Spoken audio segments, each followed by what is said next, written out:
Kita tahu mindset Indonesia sentris itu akhirnya dilanjutkan oleh Presiden Prabowo karena memang ini harus menjadi program negara, bukan lagi program dari presiden yang satu ke presiden yang lain. Dan saya cukup apresiasi, cukup senang IKN dilanjutkan sehingga mindset Indonesia sentris itu terus dipahami oleh semua. Memang kita harus menjadikan pembangunan ini untuk semua, untuk seluruh provinsi, untuk seluruh rakyat semacam itu. Jadi ketika kemarin presiden mampir turun dengan helinya kemudian mengapresiasi ya ketua otorita dengan segala segenap pengurusnya, saya kira itu hal yang patut kita banggakan dan apresiasi, dan harapannya ya pembangunan IKN bisa lebih baik dari waktu ke waktu, walaupun memang ya dilanjutkan tapi memang bukan prioritas semacam itu karena anggarannya tidak sebesar di masa Presiden Jokowi. Tapi yang jelas sustainability ini penting ya, supaya apa, investor tenang, masyarakat juga fokus ke dimensi-dimensi teknokratisnya ketimbang politisnya, sehingga perdebatannya lebih substantif semacam itu. Dan harapannya ini bisa menjadi ya pembelajaran, masukan untuk semua bahwa ya kita bisa membangun istilahnya menghadang beragam kontroversi pro kontra dan seterusnya, dan harapannya ya ini bisa memberikan manfaat besar bagi kita di masa-masa mendatang. Yang kedua yang paling penting ada manajemen kesan yang ditampilkan oleh presiden bahwa beliau ingin stabilitas politik di antara ya para presiden itu terjadi ya. Yang saya sering mengatakan istilahnya balancing of power antara pendukung lama, pendukung baru, narasi yang berkembang di depan maupun di panggung belakang. Supaya apa? Supaya kita tidak lelah dengan hal-hal yang kontraproduktif. Ya, karena kita ingin ya pembahasan soal IKN ataupun proyek-proyek peninggalan Presiden Jokowi itu bisa ya diharapkan manfaatnya secara substantif ya, bukan kontroversinya, bukan hanya IKN ya, kemudian WUS ataupun bandara-bandara yang belum maksimal operasionalnya, tapi yang jelas dengan pola kepemimpinan Presiden Prabowo semacam ini, saya yakin ya balancing of power itu bisa terbentuk, terjadi, dan harapannya bisa membuat komunikasi Presiden Prabowo dengan para presiden yang lain itu semakin optimal. Nah, Ya. yang ketiga yang paling penting sebenarnya adalah bagaimana melihat apa ya IKN ini sebagai sebuah proyek untuk memastikan ya narasi-narasi kita soal keberlanjutan itu memang benar-benar efektif berlangsung. Apakah soal misalkan tata kelola kota masa depan yang futuristik, kita punya bayangan gitu. Kemarin saya lihat ya di Instagramnya Mas Wamen, Mas Bima Arya, air kerannya bisa diminum, Mas Mario. Ya, Ya ini ya, kan ya, luar biasa. Nah, bagaimana ini bisa dikembangkan di ya. kota-kota besar lain supaya apa air kerannya bisa diminum? Tap water itu Kita ya. nggak, Iya, iya, iya, iya. iya, iya. Terus kemudian kota yang futuristik, ya semuanya terintegrasi. Pertamanannya, kemudian pembangunan transportasinya. Nah, saya ingin melihat bukan hanya di IKN, tapi kota-kota kita juga seperti itu, sebagaimana Oke, kota-kota di luar oke, negeri. Mas Agung, berarti Anda juga menekankan bahwa ada perlunya menjaga stabilitas politik ya dengan melanjutkan legasi Pak Jokowi ini.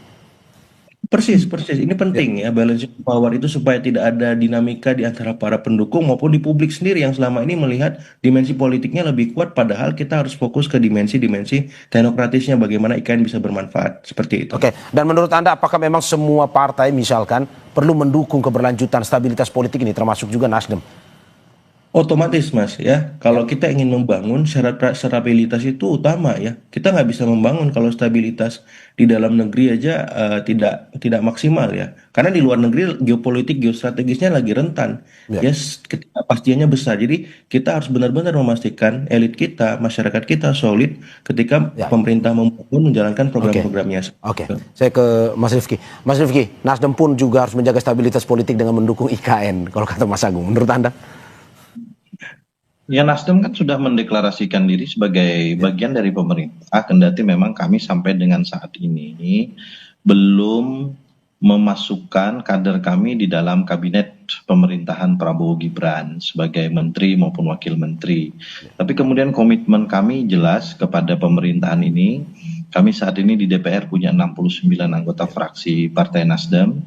Kami diberi amanah untuk memimpin 3 komisi di DPR selain saya. ya, Kami juga memimpin Komisi 9 bidang kesehatan dan kesejahteraan, kemudian ada juga memimpin Komisi 13 bidang implementasi dan penegakan hukum. Dan karena itu seluruh energi Partai Nasdem selalu kami curahkan untuk memberikan dukungan kepada pemerintahan ini. Bahwa Partai Nasdem pernah secara resmi dan bahkan satu-satunya partai politik yang memberikan pernyataan terhadap keberlanjutan pembangunan IKN dengan memberikan 2 opsi yang ekstrim. Opsi yang pertama adalah melanjutkan dan memfungsikan dengan memberikan usulan wakil presiden dan beberapa menteri untuk segera berkantor di IKN agar berfungsi dengan baik. Dan opsi yang kedua, daripada mubazir, diserahkan asetnya kepada pemerintah Provinsi Kalimantan Timur, dan pemerintah harus berani juga menyatakan bahwa IKN tidak jadi prioritas, bahkan kita tutup episode tentang IKN. Tapi kan kemudian dua opsi ini dipilih adalah opsi yang pertama, opsi untuk melanjutkan. Tidak lama setelah itu, mungkin 1 bulan setelah pernyataan resmi Partai Nasdem, pemerintah mengeluarkan Peraturan Presiden Nomor 79 Tahun 2025 yang menegaskan keberadaan IKN sebagai ibu kota politik tahun 2028. Di sisi yang lain, kami di Komisi 2 DPR RI juga menerima rancangan APBN dari pemerintah yang kalau di Komisi 2 kami punya 11 mitra kerja, dan IKN ini paling gede anggarannya dibanding mitra kerja yang lain gitu. Dan itu menurut kami menunjukkan bahwa pemerintah ada kesungguh-sungguhan. Dan bagi Partai Nasdem, apa yang telah kami sampaikan menemukan tujuannya. Karena tujuan kami walaupun agak sarkas memberikan opsi yang kedua, sebetulnya kami pasti ingin mendukung opsi yang pertama. Kira-kira begitu. Oke, saya ke Mas Agung. Mas Agung, ini masih pembicaraan terkait dengan IKN, terutama soal finansialnya, di mana finansial untuk IKN ini lumayan cukup besar, di mana Presiden Prabowo juga dengan program-programnya punya program prioritas yang juga membutuhkan dana yang cukup besar. Menurut Anda, apakah IKN ini tidak terlalu memakan banyak dana untuk pada akhirnya fokus ke IKN dan bisa mengganggu program-program lain, atau bagaimana menurut Anda? Iya, kalau ditanya apakah ini prioritas atau tidak dibanding program populis seperti makan bergizi gratis, sekolah rakyat, ya, kemudian koperasi desa kelurahan merah putih, atau cek pemeriksaan kesehatan gratis, saya kira anggaran IKN tahun ini hanya 6 triliun kalau saya tidak salah. Jadi sangat kecil, Mas Mario. Dilanjutkan, tapi bukan prioritas. Ya, dilanjutkan, tapi juga dengan gaya kepemimpinan Presiden Prabowo. Ya, jadi kemarin saya dengar juga ada redesign, refungsionalisasi beberapa hal yang itu disesuaikan dengan aspirasi presiden. Jadi ada syarat dan ketentuan atau catatan khusus dari presiden terhadap kelanjutan program IKN. Jadi saya melihat reframing soal itu yang mengungkap, dan harapannya memang bisa membuat ya Presiden Prabowo lebih optimal memanfaatkan IKN. Jadi kalau kemarin ya kita tahu ini menjadi warisan atau legasinya Presiden Jokowi, tapi kemudian ketika masuk di masa Presiden Prabowo, IKN disesuaikan karena orientasi program pembangunan pemerintah kan hari ini fokus ke non fisik ya, khususnya pengembangan manusia, kualitasnya, dan seterusnya. Jadi berbeda jauh dengan Presiden Jokowi yang fokus di fisik, ya infrastruktur. Kita tahu ya jalan, jembatan, irigasi, dan seterusnya dibangun besar-besaran di masa Pak